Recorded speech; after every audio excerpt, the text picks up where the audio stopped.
Selamat pagi, siang, sore, ataupun malam, dan salam sejahtera bagi kita semua. Yang terhormat Bapak Muhammad Rivaldi, Sarjana Pendidikan, selaku Guru Bidang Studi Pendidikan Jasmani, Olahraga, dan Kesehatan, kelas 12 SMA Katolik Diakonia, dan juga teman-teman sekalian yang menyaksikan video kali ini.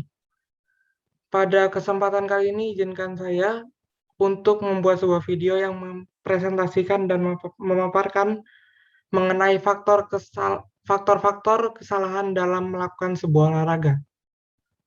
Sebelumnya, saya akan memperkenalkan terlebih dahulu.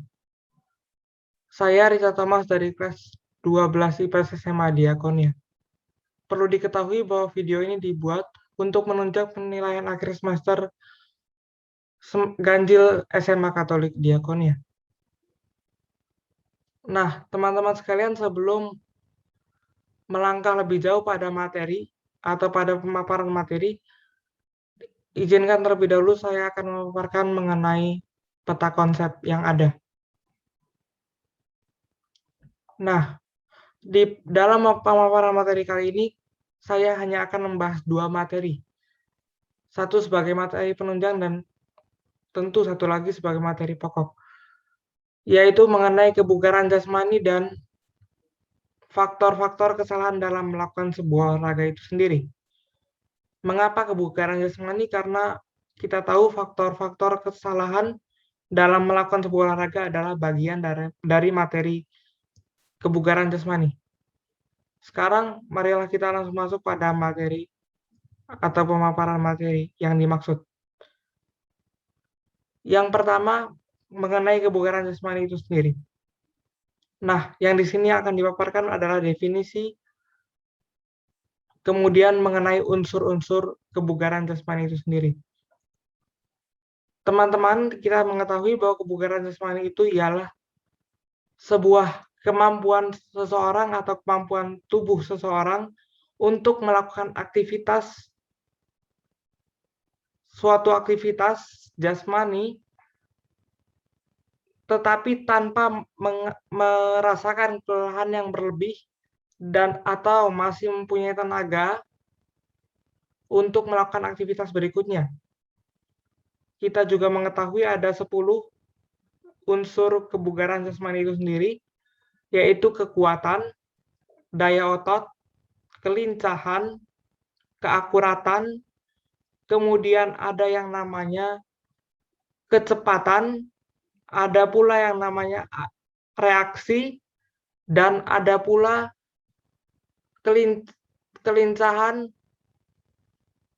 kelenturan,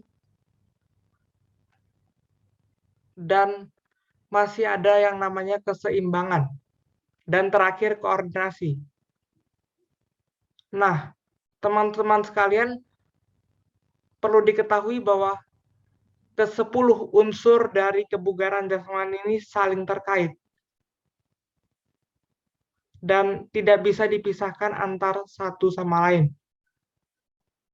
Setelah kita mengetahui unsur-unsur kebugaran jasmani, tentu ada beberapa yang di sana bisa dikatakan hampir sama dan mengecoh. Ada yang namanya kelenturan dan kelincahan, juga koordinasi. Apa sih bedanya kelenturan, kelincahan, dan koordinasi? Teman-teman, kelenturan adalah jika kita ingin melakukan suatu gerakan, kita bisa melakukan secara maksimal tanpa terganggu, atau secara sederhana bisa dikatakan sebagai lentur, sebagai tidak kaku. Artinya tubuh kita tidak kaku. Kemudian ada yang namanya kelincahan. Kelincahan adalah sebuah unsur kebugaran jasmani di mana kita bisa melakukan gerakan tubuh secara cepat. Mengapa berbeda dengan kecepatan? Kecepatan itu adalah dari aktivitas fisik, tetapi kalau kelincahan adalah sebuah gerakan-gerakan tubuh. kecepatan itu ialah waktu melakukannya, speed melakukannya. Sementara kalau kelincahan bisa diartikan sebagai kecepatan gerakannya, bukan kecepatan keseluruhannya. Kemudian ada yang namanya koordinasi. Koordinasi adalah ketika kita bisa melakukan sebuah gerakan antar anggota tubuh yang berbeda, juga tanpa ada kendala. Artinya kita bisa melakukan gerakan, misalnya kita menggunakan tangan kanan, kemudian kita ingin bergerak menggunakan tangan kiri. Nah, itu kita bisa melakukan, itu yang disebut koordinasi. Nah, sekarang marilah kita masuk pada materi inti, yaitu faktor-faktor kesalahan ketika melakukan sebuah olahraga. Teman-teman perlu diketahui yang akan dibahas dalam pemaparan materi kali ini ada 5 faktor-faktor, yaitu yang pertama, melewati pemanasan dan pendinginan. Yang kedua, kurangnya hidrasi. Yang ketiga, tidak ada jadwal rutin yang membuat sebuah program atau biasa disebut terprogram. Yang keempat adalah kesalahan dalam melakukan sebuah gerakan olahraga. Yang terakhir tentu adalah melakukan olahraga secara berlebihan. Nah, sekarang mari kita masuk pada materi atau pada faktor yang pertama, yaitu melewati pemanasan dan pendinginan. Perlu diketahui teman-teman, apa itu pemanasan dan apa itu pendinginan. Pemanasan adalah ketika kita melakukan gerakan-gerakan kecil yang membuat tubuh kita menjadi siap untuk melakukan sebuah olahraga dalam tentu memulai sebuah olahraga. Yang kedua, apa itu pendinginan? Pendinginan pada eksistensinya sama dengan pemanasan, namun pendinginan ini dilakukan pada akhir olahraga, supaya tubuh kita juga menjadi normal kembali dalam arti fisik kita ya. Kemudian lalu mengapa pemanasan dan pendinginan penting dilakukan? Pemanasan dan pendinginan dilakukan untuk membuat tubuh kita menjadi tidak kaget, atau anggota tubuh kita itu menjadi tidak kaget dan tidak kaku lagi. Karena dalam sebuah olahraga tentu kita membutuhkan sebuah kelincahan. Dan kalau kita menggerakkan tanpa pemanasan, tubuh kita atau otot-otot kita yang tidak lagi sedang beristirahat istilahnya, kemudian kita melakukan olahraga secara tiba-tiba, tentu bisa berakibat fatal, yang nanti juga akan dijelaskan. Kemudian yang kedua adalah mengenai pendinginan. Mengapa pendinginan itu mesti dilakukan? Seperti saya katakan, olahraga tentu menguras energi. Dan kita tidak pernah boleh untuk melakukan olahraga sesudah itu kita tidak mengistirahatkan tubuh kita terlebih dahulu. Sama akibatnya adalah akibat yang fatal. Kemudian yang kedua, kita masuk pada kurangnya hidrasi. Teman-teman, dalam sebuah olahraga itu sangat penting kita mempunyai hidrasi yang cukup, tentu dengan minum air. Maka tidak heran teman-teman, dalam sebuah olahraga atau pertandingan olahraga, misalnya saya ambil contoh bulu tangkis, dalam interval selalu atlet itu sambil mendengar arahan pelatih sambil minum. Karena apa? Karena dalam sebuah olahraga tentu kan kita membutuhkan apa yang disebut tenaga. Dan kita mengeluarkan tenaga pasti dalam sebuah olahraga. Nah, disinilah pentingnya air untuk kembali mengisi mineral yang kita miliki. Karena tenaga kita dan tubuh kita sudah bekerja tentu mengeluarkan tenaga dan juga mineral, sehingga perlu diisi lagi. Yang ketiga adalah mengenai kesalahan dalam melakukan gerakan olahraga. Teman-teman ini sering dijumpai di kalangan atlet. Dalam sebuah pertandingan olahraga, kesalahan dalam melakukan sebuah gerakan olahraga sangat mungkin terjadi. Tentu kita bisa melihat contohnya, ada banyak contoh, tetapi pada kesempatan kali ini saya akan coba memberi contoh pada 3 atlet yang memiliki kasus yang sama, yaitu kesalahan pada pendaratan. Yang pertama, atlet Lea Palemo dari Prancis yang melakukan salah pendaratan pada pertandingan Sudirman Cup bulu tangkis di tahun 2021 ini di kota Aarhus, Denmark. Nah, kemudian ada contoh lainnya, yaitu Rosita Eka Putrisari yang kemudian melakukan kesalahan pendaratan juga di SEA Games cabang ganda putri beregu putri tahun 2017. Yang ketiga adalah Nandini Putri Arumi yang juga melakukan kesalahan pendaratan di ajang Uber Cup tahun 2021 ini yang digelar juga di Aarhus, Denmark.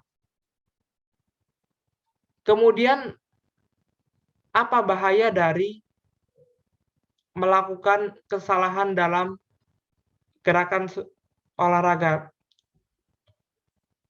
Teman-teman perlu diketahui bahwa bahayanya sangat fatal, yaitu tentu cedera. Dan nanti ini akan berpengaruh pada karir si atlet itu sendiri.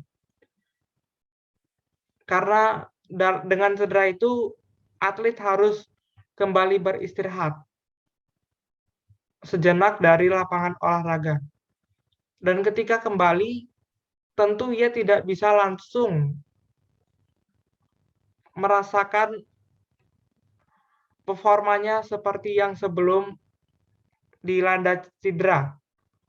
Apalagi atlet biasanya kalau sudah sedang in-innya dalam sebuah olahraga kemudian dipotong, tentu ini menjadi sangat tidak baik bagi performasi atlet.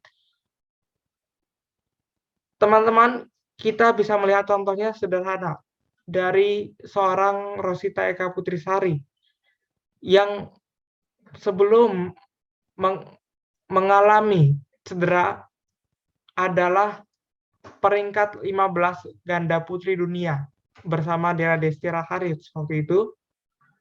Tetapi semenjak dilanda cedera, beliau harus meninggalkan arena bulu tangkis, dan ketika kembali performanya tidak menjadi stabil karena kita juga harus akui kondisi fisik yang normal dengan kondisi fisik yang sudah dilanda cedera tentu juga berbeda.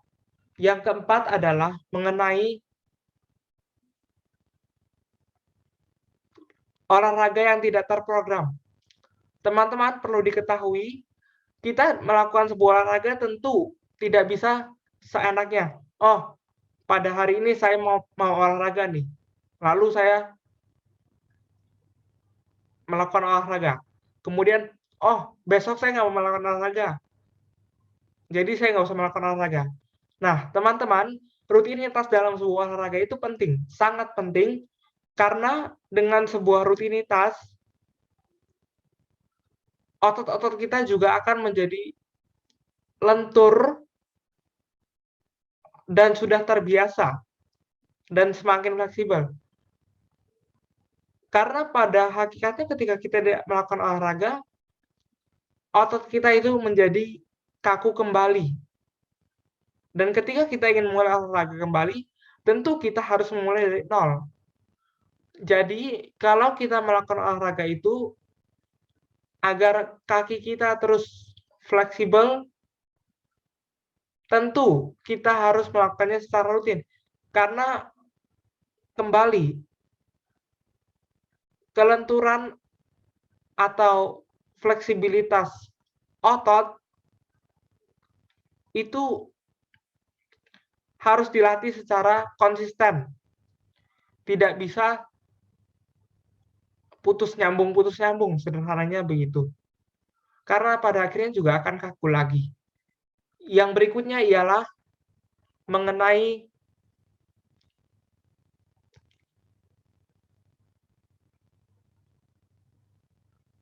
olahraga yang berlebihan.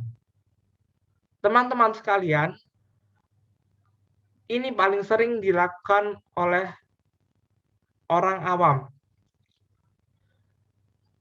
Ketika kita lagi semangat-semangatnya melakukan olahraga, oh, kita langsung melakukan olahraga dengan intensitas yang sangat tinggi. Entah itu dari kuantitasnya atau kualitasnya. Nah, disinilah kemudian kesalahan itu akan terjadi. Mengapa? Kita tidak terbiasa melakukan olahraga. Atau baru pertama kali melakukan olahraga, sebutlah. Kemudian, kita langsung memaksakan banyak. Sementara kita juga harus mengetahui, dan kita tidak menghiraukan itu, apa yang disebut dengan kemampuan tubuh kita. Bayangkan ketika kita pertama kali melakukan olahraga dan kita harus melakukan 100 kali. Tubuh kita tentu masih kaget dan masih tidak siap untuk melakukan itu. Lebih baik kita melakukannya secara rutin tadi saya sudah katakan, tetapi intensitasnya kemudian ditingkat-tingkatkan lagi. Tetapi kita juga harus sadar kemampuan tubuh kita sendiri. Tidak mungkin kita melakukan olahraga hanya demi kesehatan, yang katanya demi kesehatan, atau memang benar demi kesehatan, tetapi melakukannya secara berlebihan, itu justru akan berbalik menjadi penyakit jika kita melakukannya secara berlebihan. Jadi penting diperhatikan apa yang disebut dengan kemampuan tubuh kita sendiri. Nah, teman-teman berdasarkan penjelasan yang tadi sudah diberikan, maka dapat ditarik sebuah kesimpulan, yaitu faktor-faktor kesalahan dalam sebuah olahraga itu tidak terpisahkan. Saya ambil contoh yang tadi sederhananya. Melakukan olahraga secara berlebihan dan tidak terprogramnya sebuah olahraga. Teman-teman, ketika kita tidak melakukan pemrograman dalam olahraga atau tidak rutin dalam olahraga, kita ketika semangat-semangatnya tentu kita bisa melakukan olahraga secara banyak. Dan itu terpengaruh pada intensitas. Maka intensitasnya sangat tinggi. Kemudian ketika kita tidak niat melakukan olahraga atau sedang malas melakukan olahraga, kita tidak melakukan olahraga sama sekali. Artinya intensitasnya rendah. Kemudian padahal kita tahu kemampuan kita sendiri, tubuh kita sendiri, itu sampai di titik mana. Ketika kita melakukan olahraga karena semangat-semangatnya, dan intensitasnya sangat tinggi, tentu akan melebihi kemampuan tubuh kita sendiri. Karena kita tahu hasrat manusia yang sedang semangat-semangatnya, tentu kita tahu kita tidak bisa mengontrolnya. Kemudian yang Berikut adalah tadi saya katakan kesalahan dalam melakukan gerakan olahraga. Dengan kaitannya juga dengan apa yang disebut tadi, tidak melakukan pemanasan. Teman-teman, ketika kita tidak melakukan pemanasan, tentu kita atau tubuh kita menjadi kaku. Dengan demikian, ketika kita melakukan sebuah olahraga tanpa pemanasan, olahraga yang kita lakukan itu atau tubuh kita yang kita gerakan dalam melakukan sebuah olahraga itu tidak akan maksimal dan bisa saja terjadi kesalahan-kesalahan dalam sebuah gerakan.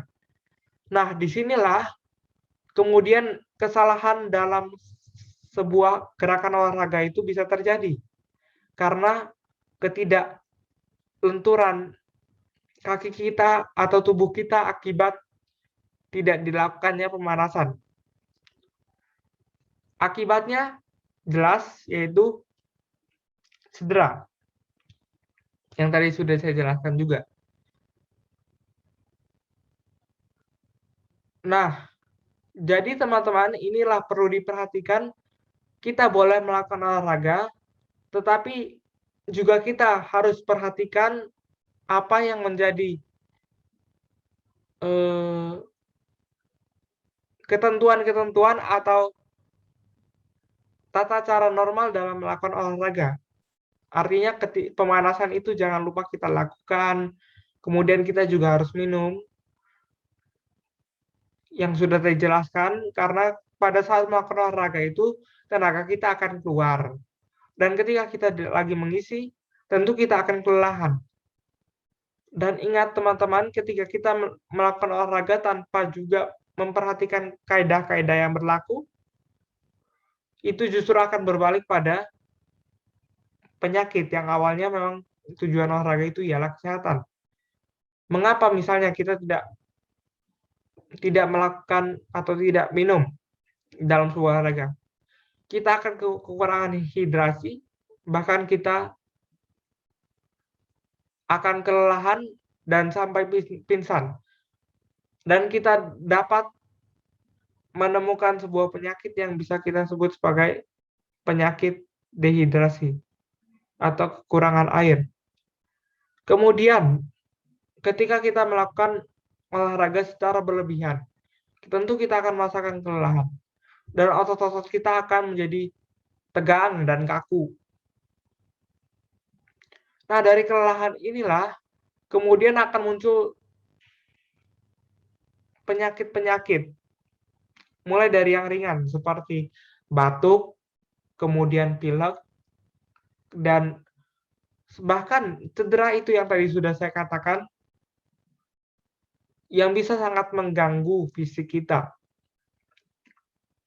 Terutama bagi seorang atlet, cedera sangat mempengaruhi apa yang kita sebut sebagai karirnya dalam dunia olahraga ini.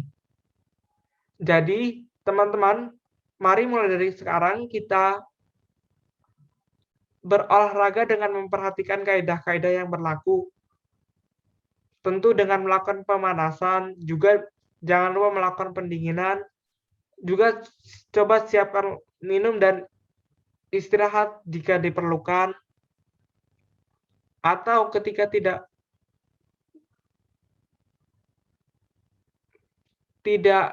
sanggup lagi, jangan terlalu memaksakan untuk melakukan olahraga. Kita melakukan olahraga lebih baik secara rutin, tetapi tubuh kita memang sanggup.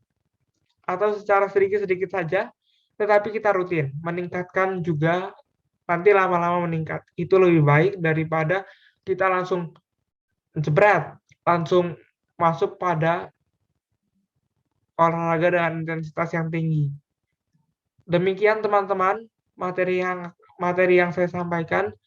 Semoga bermanfaat dan Tuhan memberkati. Terima kasih telah menyaksikan video ini.